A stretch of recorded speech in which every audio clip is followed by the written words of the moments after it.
सीमा, रेखा और बाला तीनों बहनें दूसरे गांव मेले पर घूमने गई। चलते चलते उन तीनों को प्यास लगती है और वो एक जगह रुक जाती हैं। वो सामने कोई कुटिया दिखाई दे रही है। मुझे लगता है वहाँ पे कोई कुआं या तालाब होगा। चलो चल के देखते हैं। तीनों बहनें उस खेत में जाती हैं। उन्हें वहाँ एक कुआं नजर आता है और वो कुएं के पास जाती हैं।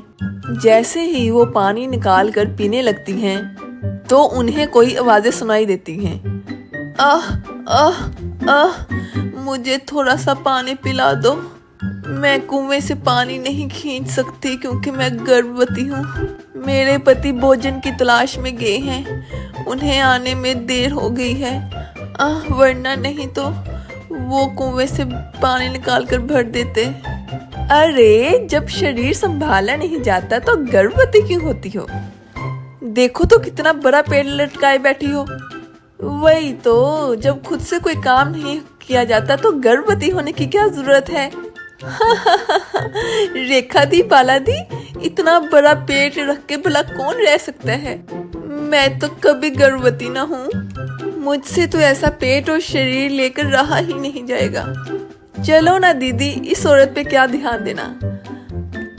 हम कुएं से पानी पीते हैं ना। हाँ, चलते हैं। हम कौन सा इसके नौकर लगे हुए हैं जो इसके लिए कुएं से पानी निकाल कर दें। हम खुद पानी पिएंगे, हमें तो इतनी प्यास लगी हुई है। औरत दर्द से तड़प रही थी। उसको प्यास भी लगी हुई थी, लेकिन तीनों बहनों ने उस पर जरा भी तरस नहीं खाया। तब ही उसी औरत का पति, जो कि एक ऋषि था, वो भी आ जाता है। खबरदार, जो तुमने कुएं से पानी भी पिया तो तुमने मेरी पत्नी का मजाक उड़ाया। तुम तीनों ने उसकी मदद नहीं की। एक गर्भवती को दर्द से कराहते हुए देखकर तुम्हें शर्म नहीं आई? तुम तीनों ने भी उसकी मदद नहीं की। मैं तुम तीनों को श्राप देता हूँ कि तुम तीनों गर्भवती हो जाओ, तब ही तुमको पता चलेगा कि एक गर्भवती की दर्द क्या होती है। उस औरत का शौहर गुस्से में आकर तीनों बहनों को श्राप दे देता है और वो तीनों उसी वक्त गर्भवती हो जाती हैं। फिर वो तीनों रोती हुई घर आ जाती हैं और आकर अपने भाई को सब कुछ बताती हैं। भाई, हमारे साथ बहुत बुरा हो गया है भाई। हम तो मेला देखने गए थे और रास्ते में हमें प्यास लगी थी, तो हम पानी पीने लगे थे कि वहाँ एक औरत थी जो कि गर्भवती थी।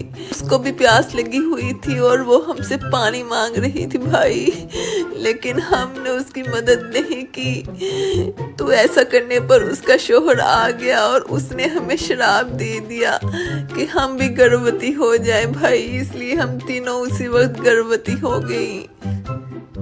फिर वो चारों उस ऋषि को ढूंढने के लिए उस कुएं के पास जाते हैं, लेकिन वहां पर कोई भी नहीं होता। भाई, यही वो जगह है, यही वो कुएं है, यहाँ पे हम रुके थे भाई, लेकिन अब वो यहाँ पे नहीं है। वो कहाँ पे चले गए भाई? अब हम क्या करेंगे? अरे बाप रे, अब ये क्या हो गया? अभी तो तुम लोगों की शादियां भी करनी थी। अब मैं किसी को मुंह दिखाने के लायक नहीं रहा। अब मैं लोगों को क्या जवाब दूंगा कि तुम कैसे गर्भवती हुई हो? मैं क्या जवाब दूंगा लोगों को?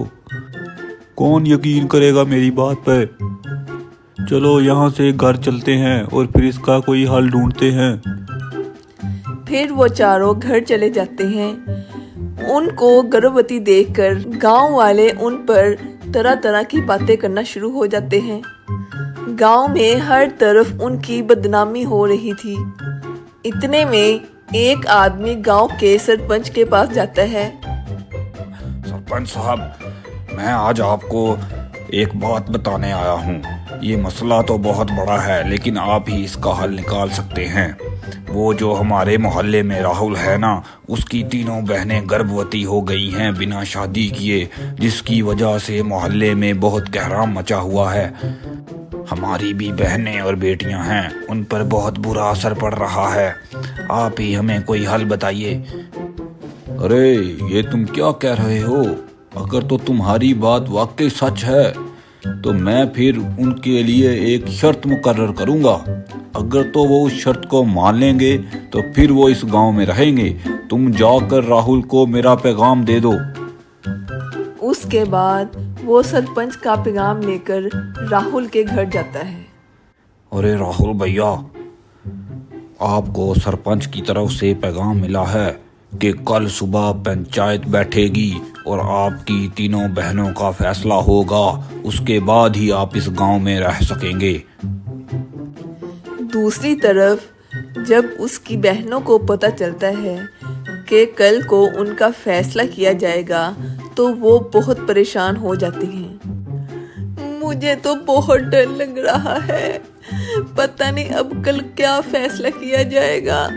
हमारी बात पर कौन यकीन करेगा? सारे गांव के लोग हम पर थू थू कर रहे हैं। ऐसी बदनामी वाली जिंदगी से तो अच्छा है कि हम मर ही जाएं। हमारी वजह से हमारे भाई भी लोगों से नजरें मिलाने के काबिल नहीं रहे। ये सब क्या हो गया? अगले दिन सुबह होते ही सारे लोग पंचायत के लिए सरपंच के पास पहुंच जाते हैं। हाँ भी राहुल, बताओ, तुम अपनी सफाई में कुछ कहना चाहते हो?